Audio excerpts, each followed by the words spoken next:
Civility, manners, respect. We're all taught it growing up. So how did our discourse get to where it is today? That's the question addressed in the book With All Due Respect, Recovering the Manners and Civility of Political Combat, authored by our guest this evening, Jeff Coleman. We'll sit down with Jeff next to explore those questions and more. That's coming up right here, right now. I'm your host, Sam Chen, and this is Face the Issues.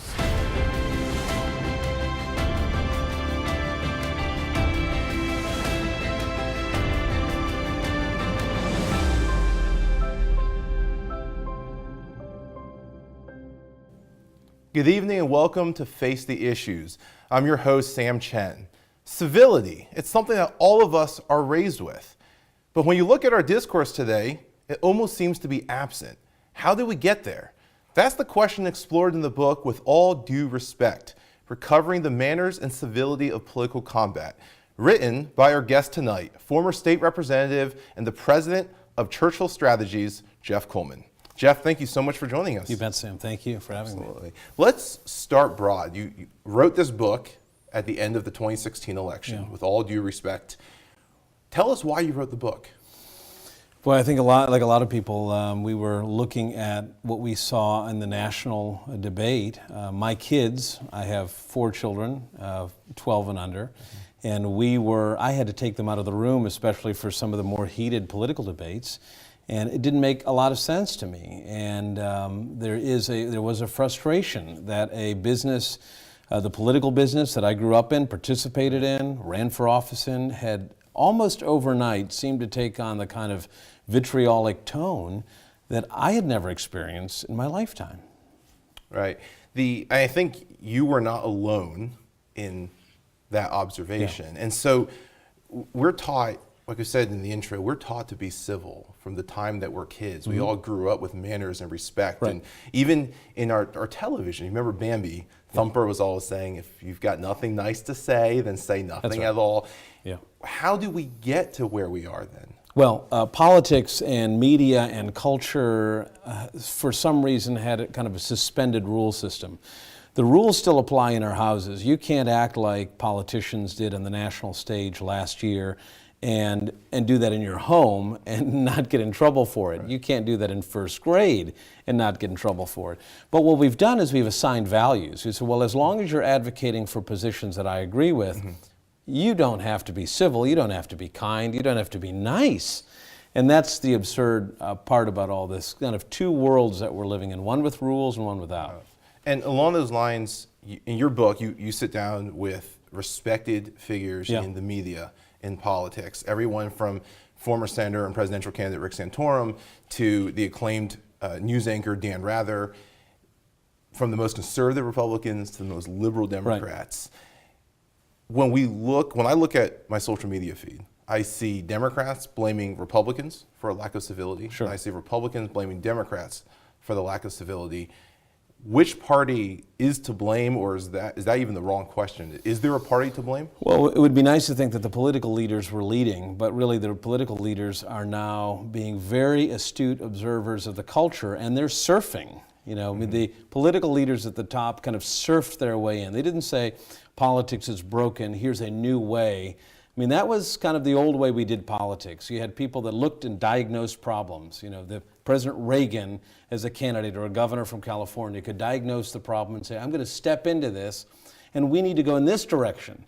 Instead, this current crop of political leaders is kind of figuring out where the pulse of the general public is and saying, let me ride that all the way to electoral victory. And that is what's stunning about what has changed about political leadership today. Okay, and you mentioned this notion that they're no longer leading. Yeah. And I have a friend who calls it leading by consensus. Yeah. You find the consensus, you run to the front, you say, hey, everyone follow me. Yeah. If they're taking their cues from public opinion, are we as the public partially to blame then for the increased? Absolutely. I think one of the things that I noticed, I'm sure you notice the same thing, is that a lot of times my colleagues who are not in politics, they lay the blame for this lack of civility solely at the feet of those who are in politics. Sure.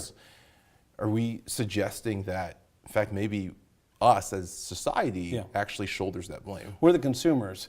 And data would suggest that we're the ones who are consuming 24 hours a day, because we're the ones that are immersing ourselves in social media. We're the ones that are diving into a dialogue that never ends. It doesn't end when we go to sleep, and it's the first thing we go to in the morning. We want to know where the hot spots are, where the debates are. If I'm a conservative, I run to conservative news outlets. If I'm a progressive and a liberal, I run to have my opinions. Where should I be today? And then everyone suits up and then goes back to their workplaces or churches or restaurants and extends everything that got them all amped up and their high blood pressure up in social media, and they bring that into real life. So, do you think we as people, regular people in society, that we are generally like this? You mentioned that it seems like there's a set of rules when we come to discuss politics and a different set of rules in our everyday life. Right. Is social media just finally putting on display something that is in each of us, this lack of civility, or has it actually driven us to a lack of civility? Boy, I think there's a couple of ways you can look at that. And it comes down to an individual's heart. I mean, this all comes down to how people respond to information. You know, if there is no worldview, if you're not coming at it and saying, look, my faith is the gatekeeper to what I say, because I believe someone is made in the image of God, I don't allow certain kinds of speech to leave my mouth because it will damage somebody. Or if you just say, look, as a professional courtesy, I might lose my job because I'll say this. But think about how unmoored people are from jobs. We don't go to jobs for 20 and 30 years. We don't finish jobs anymore. We're in a perpetual search for jobs that reaffirm the things that we believe in. So it is, I think politics today is very much a reflection of the culture. And with data now, we give out all kinds of data about your suit color preference and your eyeglasses and all that. Everybody knows everything, including politics. And the politicians and their consultants are really just surfing their way to victory. What would you say, I mean, you've been in the business, I've been in the business, and we talk about knowledge being power. And so I don't think you'll find a consultant anywhere that says, well, I want less knowledge. And knowledge, no one's going to say that knowledge in and of itself is a bad thing. So where's that breaking point where we went from, I mean, I'm sure in past campaigns, in the 80s and the 70s and the 60s, there was a lot of knowledge as well. Maybe not the micro-targeting capacity we have today with digital, but they had knowledge. What's that breaking point in the last, say, 5 years or so that finally snapped for us to get to where we are? Sam, this goes back to value systems and restraint. What keeps you self-governed, to use an old Puritan term? What keeps it in the box? Meaning, if you know something about your political opponent, it could be personal, it could be financial, it could be political. Is it your job as the person running against that person to make the entire campaign about who you are not? Or is the campaign supposed to be something about where you want to take the country or the state or the little township or the city or the borough? That's what we've lost. And if a candidate or their consultant do not have a set of values and principles that says there's a line I won't cross, because not only will it destroy me and my reputation, but it will do irreparable harm to the community. That's why civility is such a big deal, because it is taking a wrecking ball to the public square where we have important debates. And what would you say to someone who then challenges that and says, but if we're talking about having good leaders, right? And you're describing a leader who's taking the high ground. Right. If we want leaders who take the high ground, then shouldn't we know about this leader's moral failures or leadership failures? Sure. Isn't that, I mean, is it fair game, and isn't that part of the equation? It's interesting. When we're talking about taking the high ground. Because those consultants aren't really concerned about whether people are moral or immoral. They really are trying to play into the fears and suppress suppress voters' excitement for one candidate, to stop momentum. That's why all of these races are being decided with 0.1%. 50-50 races, all the targeted ones. How is that happening? Because people that understand the human condition and the human heart are willing to take their greatest fears, match them up with a direct mail piece or a robocall or a TV commercial that stirs those fears and says, at the end, they say, I don't care. I don't want to be anywhere near politics at all. And our system is suffering because we don't have people that know what they believe, and I don't have people who are willing to say, look, I'm a flawed person, I've made mistakes, but here's who I am in an honest representation, and here's how I'll lead in office. We really are missing those kinds of people. And Christians, people of faith, really are the ones who should be the solution to all of this. Agree. Do you see, is this a problem that is also plaguing those of faith who are at least profess faith? Well, the dilemma in the Christian culture today is to say, look, what if we're getting what we want? And we can look at biblical examples of leaders that God used, a Nebuchadnezzar or a King David or a Moses, and say God can use whoever he wants. So does that mean at this point in our culture we just suspend all of the rules and say let's just take whoever we can get as long as they'll do what we want? And I'm saying that in the pursuit of political power, we as Christians, people of faith, are losing something important, which is our right to be vehicles for real reconciliation, which in my view comes from the gospel. Last question before we take a quick break. It's gotten worse. I think you'd agree. It's gotten much worse. Every day. Agreed. Yeah. And it's not just rhetoric anymore. I think you look at last year, House Majority Leader Steve Scalise getting shot. Yes. A few years before that, it was Democrat Congresswoman Gabby Giffords getting shot. And in the heat of the 2016 elections, the Republican headquarters in North Carolina was blown up. And yet on the other side, you do see that civility aspect where Democrat political leaders actually raise the funds to rebuild the Republican office. So you do see a bit of that class coming through. How much worse does this get? Well, I think we are headed to a bottoming out where we either are going to have to make a choice and say, look, our political system is essentially reality TV, and we are only looking for people and candidates who can perform well and compete as ratings makers on TV, on social media, or we are actually going to say, wait a second, we actually need some wiser heads, people who have read books, who understand ideas and cultures, who have a viewpoint. We used to seek out people who were trained as pastors, people who were trained as attorneys, not just because of the subject matters that they became experts in, but because of the way they thought and reasoned. Right. And I think that's where we need to begin to repopulate politics. Okay.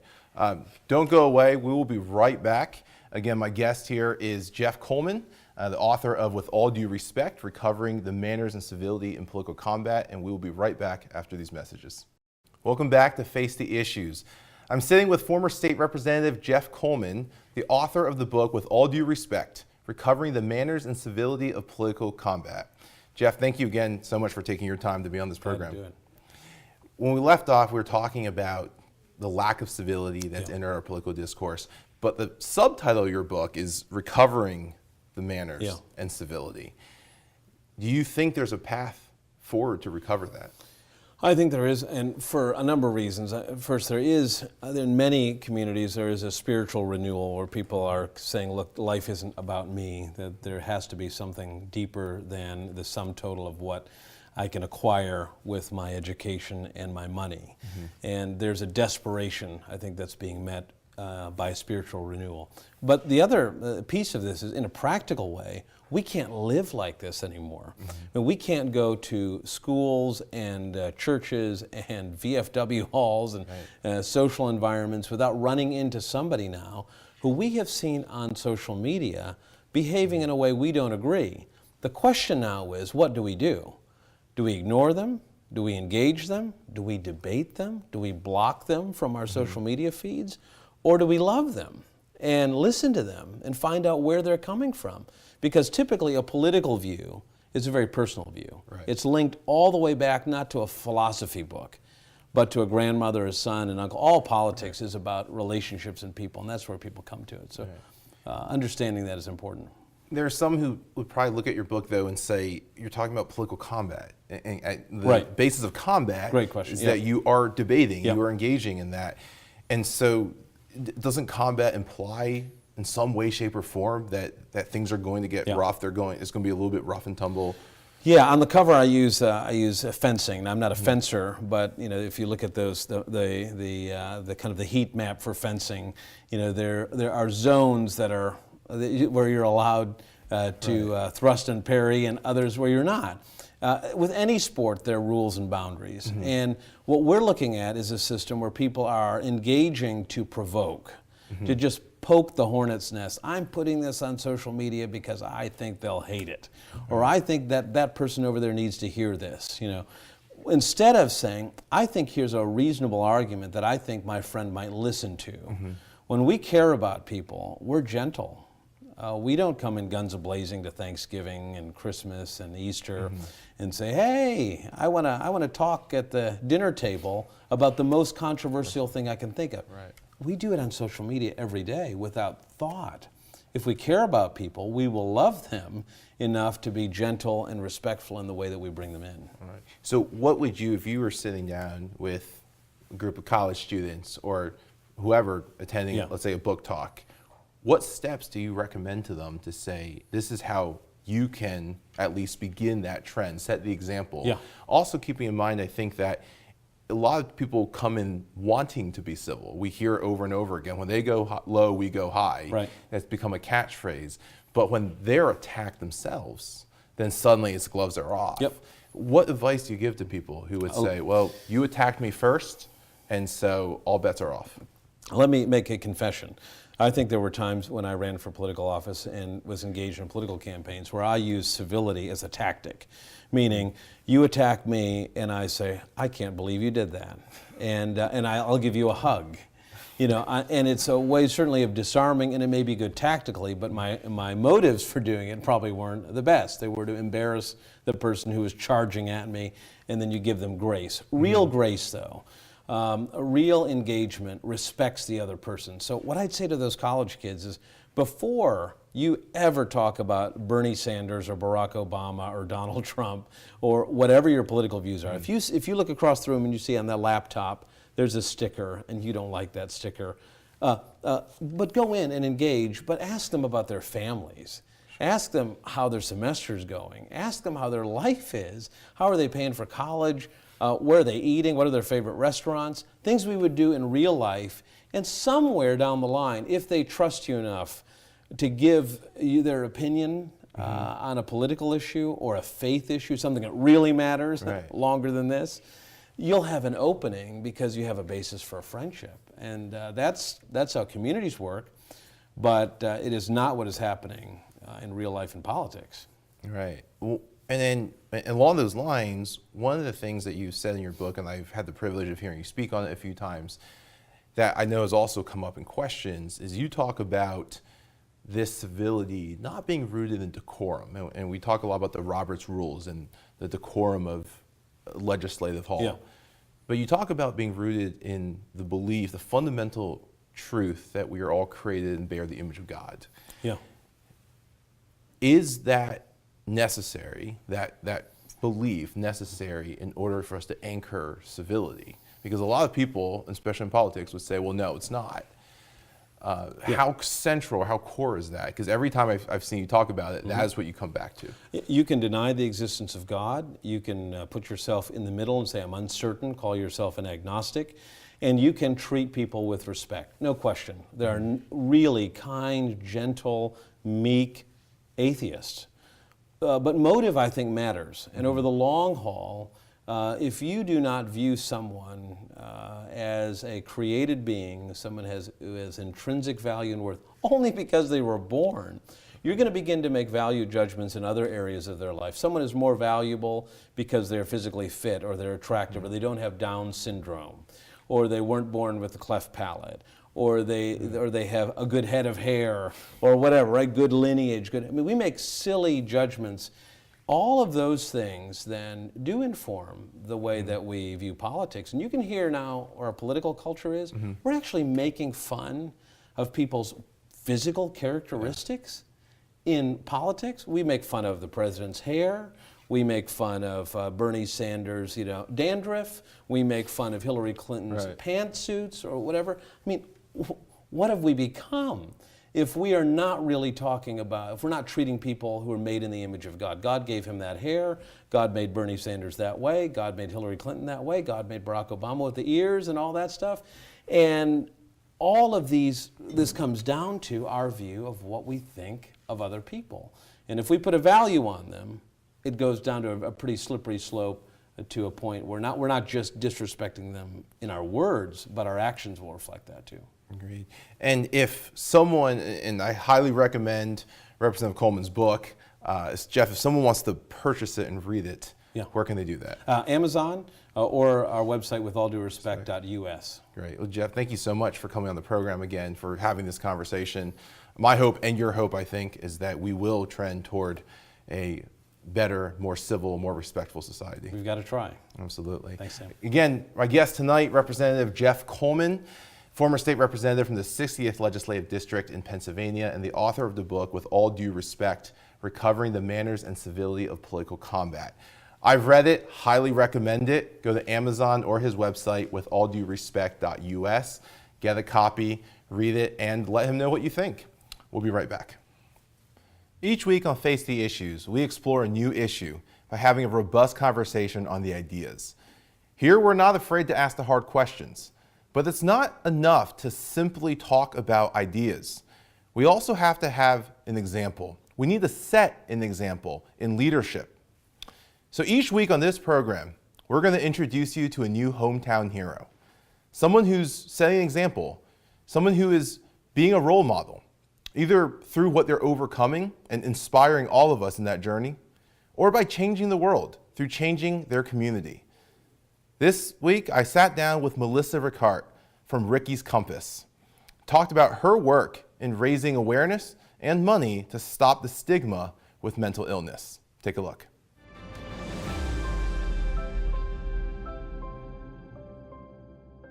Tell me a little bit about Ricky's Compass. Let's start with the basics. What is it, and what do you guys do? So Ricky's Compass, the Compass is an acronym. It stands for Community Outreach on Mental Health to promote awareness and stop stigmatization. Okay. So basically what we do is we're currently working towards our first big event in September, which is going to be a mental health and wellness event in Morristown. But until September, what we're doing is we're doing basically what you're doing with me. We're interviewing people who have been diagnosed with a mental illness, young people, but who are still shattering the stigma that's around it. People who have this diagnosis, but they're not being defined by it. They're living their daily lives and they're doing amazing things, whether it be just having a job and making their own money, being an entrepreneur, doing charity work. That's what we're trying to do. We're trying to promote that people are not their illness, and we're also trying to just raise awareness on what having a mental illness is like, or how you can support a friend with a mental illness. That's awesome. Talk to me about how you started this organization and why did you start this organization? So this organization started around November because my older brother, Ricky Godoy, he passed away to suicide because of his mental illness. He was diagnosed with bipolar schizoaffective disorder, which a lot of people don't even know that that's a thing. So what that is bipolar disorder and schizophrenia. So it's a severe mental illness, but Ricky didn't let himself be defined by that at all. So we wanted to take his spirit and his charisma and just his legacy and keep it going, and letting people know that this illness or whatever they have does not define them at all. They are going to be able to shatter the stigma. They're going to be able to reach their dreams. And suicide is not the answer, and suicide does not have to be the result of a mental illness. Right. What inspired you to take his legacy and make it your own? Well, I think Ricky laid seeds that are blossoming right now. So right now, who's helping me are two of his very own friends. Her name's Alexis Thomas and Alexander Zimmerman. So they basically, when his death happened, they came to me and they said that this can't be the end of it. And I was like, you're right. Like, I could sit here and mourn, and of course I grieved, but I said that my brother's death cannot be in vain. I have to push through, and I don't ever want this to happen to somebody else. So that's what really motivated me. And not only that, but when something like this happens to you, you can either let it define you in an awful way or let it define you towards success and towards change. Right. So that's what I wanted. I want change. If you had an opportunity to say something to someone who is struggling with mental illness, what would you tell them? I would tell them that, not that I understand, because to a certain degree I can, but I'm here as a friend. I think that you should always be a listening ear. What they really want is someone to just be support to them. So what I would tell them is that your story isn't over. You know, you can do great, amazing things if you give yourself the chance. And I would say that you should find your own path to healing, whatever that path may be, whether it be through your faith, whether it be through the gym, whether it be through reading, writing, mindfulness, that you will find your path, and you just have to stick to it and just push through those dark moments, because you will get through them. And there's millions of people that are here to support you and are here to love you and are here to care for you, and they appreciate your presence and they love your being.